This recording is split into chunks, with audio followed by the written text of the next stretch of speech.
తెలంగాణ ప్రజాప్రతినిధులు ఇకపై తిరుమల తిరుపతి దేవస్థానానికి ఇచ్చే సిఫార్సు లేఖల కోసం ప్రత్యేకంగా రూపొందించిన పోర్టల్ ద్వారా లేఖలు పంపించాల్సి ఉంటుంది. ప్రభుత్వ ఆదేశాల మేరకు ప్రజాప్రతినిధులు భక్తులకు ఇచ్చే వీఐపీ బ్రేక్ దర్శనం మరియు ₹300 ప్రత్యేక దర్శన టికెట్లకు సంబంధించిన లేఖలన్నీ ఈ పోర్టల్ ద్వారానే సమర్పించాల్సి ఉంటుందని అధికారికంగా ప్రకటించారు. భక్తుల సౌకర్యార్థం తెలంగాణ ప్రభుత్వం ఈ పోర్టల్ను ప్రజాప్రతినిధులకు అందుబాటులోకి తీసుకొచ్చింది. ఇకపై ప్రజాప్రతినిధులు ఈ పోర్టల్ ద్వారానే సిఫార్సు లేఖలను తయారు చేసి వాటిని సంతకం చేసిన తర్వాత స్కాన్ చేసి అప్లోడ్ చేయాల్సి ఉంటుంది. అనంతరం భక్తులకు అసలు లేఖను అందజేయవచ్చు.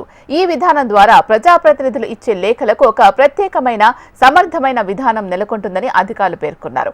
ఈ పోర్టల్లో నమోదైన లేఖల వివరాల ప్రకారమే టీటీడీ భక్తులకు దర్శన అనుమతులను మంజూరు చేస్తుందని స్పష్టం చేశారు.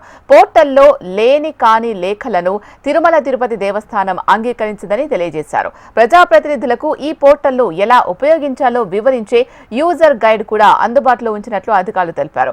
ఈ నిర్ణయం ద్వారా ప్రజలకు మరింత పారదర్శకంగా సేవలు అందించేందుకు ప్రభుత్వం చర్యలు చేపట్టింది. తెలంగాణ రాష్ట్ర మంత్రులు, ఎమ్మెల్యేలు, ఎమ్మెల్సీలు, ఎంపీలు అందరూ ఈ కొత్త విధానాన్ని పాటించాలని ప్రభుత్వ ప్రధాన కార్యదర్శి వేముల శ్రీనివాసులు విజ్ఞప్తి చేశారు. ఇక దీనికి సంబంధించి మరింత సమాచారం మా రీజనల్ కోఆర్డినేటర్ అశోక్ అడిగి తెలుసుకుందాం. అశోక్, చెప్పండి, ఈ పోర్టల్ కు సంబంధించి ఎప్పటి నుంచి ఇది ప్రారంభం కానుంది? సిఫార్సు లేఖలు ఎప్పటి నుంచి యాక్సెప్ట్ చేసే అవకాశం ఉంది? ఎన్ని సిఫార్సు లేఖలు ఇచ్చే అవకాశం ఉంది ఒకళ్ళకి? శీల, మనం చూస్తున్నాం ఏదైతే తిరుమల తిరుపతి దేవస్థానం శ్రీ వెంకటేశ్వర స్వామిని దర్శనం కోసం తెలంగాణ ప్రాంతానికి సంబంధించినటువంటి మంత్రులు, ఎమ్మెల్యేలు, ఎంపీలు, ఎమ్మెల్సీలకు సంబంధించిన సిఫార్సు లేఖలను గత నెల చివరి వారం నుంచి కూడా అనుమతిస్తున్నారు. ఈ నేపథ్యంలో ఏదైతే లేఖలు ఇచ్చేటువంటి క్రమంలో భక్తులు ఆ లేఖలు తీసుకుని వెళ్ళిన తర్వాత, సిఫార్సు లేఖలు తీసుకుని వెళ్ళిన తర్వాత అక్కడ కొంత కన్ఫ్యూజన్ ఉంటుంది. ఈ నేపథ్యంలో ఎమ్మెల్యేలు కూడా ఒకరిద్దరికి అదనంగా లెటర్లు ఇచ్చినటువంటి కోణం కూడా టీటీడీ దృష్టికి వచ్చింది. ఈ నేపథ్యంలో ఏదైతే ఎమ్మెల్యే గాని, ఎంపీ గాని, ఎమ్మెల్సీ గాని మంత్రుల నుంచి వచ్చేటువంటి సిఫార్సు లేఖల్ని ఏదైతే భక్తులకు ఒరిజినల్ లెటర్ ఇస్తూనే ఆ లెటర్ ను స్కాన్ చేసి ప్రత్యేకంగా ఈ పోర్టల్లో అప్లోడ్ చేసి టీటీడీ చేరిన తర్వాత పారదర్శకంగా ఉంటుంది. భక్తులు ఒరిజినల్ లెటర్ తీసుకొని వెళ్ళడం, ఆ లోపే ఈ పోర్టల్లో ఏదైతే సిఫార్సు లేఖలకు సంబంధించి స్కానింగ్ చేసినటువంటి రిపోర్ట్స్ అక్కడ ఉండడం, ఈ రెండు కూడా టాలీ కావడంతో భక్తులకు దర్శనం కోసం ఈజీ అవుతున్నటువంటి నేపథ్యంలోనే టీటీడీ ఈ నిర్ణయం తీసుకుంది. దీనికి సంబంధించి తెలంగాణ ప్రభుత్వానికి కూడా ఒక లేఖ రాసింది. దీంతో తెలంగాణ సీఎం కూడా ఒక ప్రత్యేకంగా ఎంపీ, ఎమ్మెల్యేలు, మంత్రులకు సంబంధించి ప్రత్యేకంగా ఒక గైడ్ లైన్స్ రూపొందించి విడుదల చేసింది. ఇది ఇవాళ నుంచే బహుశా అందుబాటులోకి వచ్చే అవకాశం ఉంది. ఎందుకంటే ప్రతి ఎమ్మెల్యే గాని, మంత్రి గాని, ఎమ్మెల్సీ గాని, ఎంపీలు గాని వీరి దగ్గర ఖచ్చితంగా కంప్యూటరైజేషన్ సంబంధించిన సిస్టమ్ ఉంటుంది. లేఖలు ఇచ్చేటువంటి క్రమంలో భక్తులకు ఇచ్చేటువంటి లేఖను స్కాన్ చేసి ఈ పోర్టల్లో అప్లోడ్ చేసిన తర్వాతనే భక్తులు లెటర్ ఇవ్వాలి.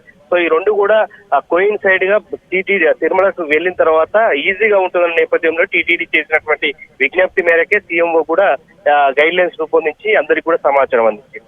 చీలా, దీనికి సంబంధించి ప్రజల నుంచి ఎటువంటి స్పందన వస్తుంది? గతంలో ఉన్న దానికి దీనికి ఉన్న తేడా ఏంటి?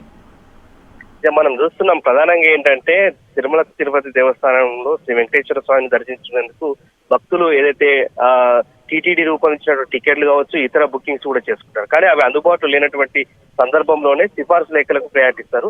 ఆ సిఫార్సు లేఖలు సైతం కూడా గతానికి అంటే మనకు లాస్ట్ మంత్ నుంచి కూడా ఈ దర్శన భాగ్యం ఉన్నటువంటి నేపథ్యంలో కొంతమంది ఎమ్మెల్యేలు కానీ, ఎమ్మెల్సీలు కానీ, ఎంపీలు కానీ భక్తులకు అదనంగా లెటర్లు ఇస్తున్నారు. ఆ లెటర్లు ఇవ్వడం వల్ల టీటీడీ దగ్గరికి వచ్చి ప్రధానంగా ఈవో కార్యాలయానికి వచ్చి కొంత ఒక రకమైనటువంటి వాతావరణం నెలకొంటుంది. ఈ నేపథ్యంలోనే లెటర్లు ఇచ్చేటువంటి క్రమంలో పారదర్శకంగా ఒక్కొక్క ఎమ్మెల్యేకు, ఎంపీకి, ఎమ్మెల్సీలకు, మంత్రులకు వారానికి 2 సార్లు ₹300 టికెట్ దర్శనం కావచ్చు, వీఐపీ బ్రేక్ దర్శనం కావచ్చు. సో ఈ సౌలభ్యం ఉంది కనుక వీటిని పారదర్శకంగా తెలంగాణ ప్రాంతానికి సంబంధించిన భక్తులకు దర్శనం అందించేందుకు టీటీడీ తీసుకున్న నిర్ణయంలో భాగంగానే దీన్ని ప్రస్తుతం రూపొందించారు. ఈ పోర్టల్లో ఖచ్చితంగా లెటర్ ఇచ్చేటట్టు సిఫార్సు లెటర్ ఖచ్చితంగా స్కాన్ చేసి ఈ పోర్టల్లో అప్లోడ్ చేసి ఆ ఒరిజినల్ లెటర్ భక్తులకు ఇస్తే భక్తులు ఒరిజినల్ లెటర్ తీసుకొని వెళ్ళి అక్కడ ఈవో కార్యాలయం ఏదైతే టీటీడీ దగ్గర ఉన్నటువంటి ఆఫీసర్ అయితే రిసెప్షన్ దగ్గర దానికి సంబంధించిన డీటెయిల్స్ ఇస్తే ఈజీగా అవుతుంది. సో ఒక్కసారిగా ఒక లెటర్ సంబంధించి ఇతరులకు ఇవ్వకుండా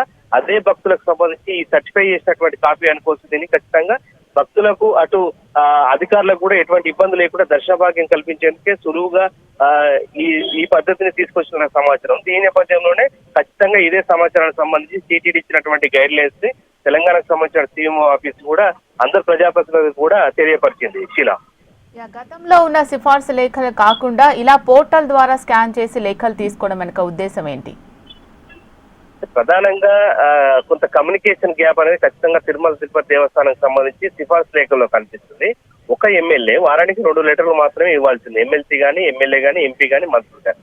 సో వారు ఏం చేస్తారంటే తీవ్రమైనటువంటి ఒత్తిడి నేపథ్యంలో భక్తుల నుంచి డిమాండ్ కావచ్చు, ఒత్తిడి కావచ్చు, ఇవన్నీ ఉన్నటువంటి నేపథ్యంలో 2 లెటర్లు ఇస్తారు. సో 2 లెటర్లు అక్కడ యాక్సెప్ట్ చేయరు కనుక 1 లెటర్ మాత్రమే యాక్సెప్ట్ చేస్తారు. సో ఈ కన్ఫ్యూజన్ ఉండకుండా ఉండేందుకు ఇక్కడ ఈ పోర్టల్ ద్వారా అప్లోడ్ చేసినటువంటి లెటర్ కావచ్చు, సేమ్ అదే భక్తులకు సంబంధించినటువంటి ఒరిజినల్ లెటర్ కావచ్చు, ఈ 2 కూడా టాలీ అయిన తర్వాతనే అక్కడ శ్రీవారి దర్శనానికి కోసం అక్కడ అధికారులు ఏర్పాటు చేస్తున్నారు. సో ఈ నేపథ్యంలోనే ఈ గత 10-15 రోజులుగా ఈ డిమాండ్ కావచ్చు, ఈ ప్రధానంగా ఈ కన్ఫ్యూజన్ కావచ్చు క్రియేట్ అయినటువంటి సందర్భంలోనే టీటీడీ ఖచ్చితమైనటువంటి విధానాన్ని తీసుకొచ్చేందుకు తెలంగాణ ప్రాంతానికి సంబంధించిన భక్తులకు దర్శన భాగ్యం కల్పించేందుకే ఏదైతే ప్రధానంగా ఈ పోర్టల్ అనే వ్యవస్థను తీసుకొచ్చింది, దాంట్లో సింప్లిఫైగా ఏదైతే భక్తులకు ఇచ్చేటువంటి లెటర్ను భక్తులకు ఇస్తేనే అదే లెటర్ను స్కాన్ చేసి ఈ పోర్టల్ అప్లోడ్ చేయడం ద్వారా భక్తులు అక్కడికి ఒరిజినల్ లెటర్ తో వెళ్ళక ముందే ఖచ్చితంగా ఈ పోర్టల్లో సంబంధిత ఎమ్మెల్యే గానీ, ఎమ్మెల్సీ గానీ, మంత్రి గానీ, ఎంపీకి సంబంధించినటువంటి సిఫార్సు లేఖ అక్కడ ఉంటుంది. సో ఈ 2 కూడా ఈ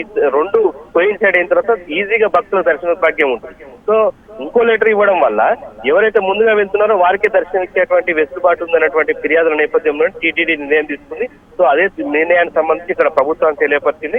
ఇక ప్రభుత్వం కూడా ఖచ్చితంగా ఈ విధానాన్ని పాటించాలని చెప్పేసి ఎంపీలు, ఎమ్మెల్యేలు, ఎమ్మెల్సీలు, మంత్రులకు కూడా ప్రస్తుతం ఒక ప్రత్యేకంగా ఒక లెటర్ అయితే రూపొందించి విడుదల చేసింది. వారికి సమాచారం కూడా ఇచ్చింది. రైట్. Thank you Ashok.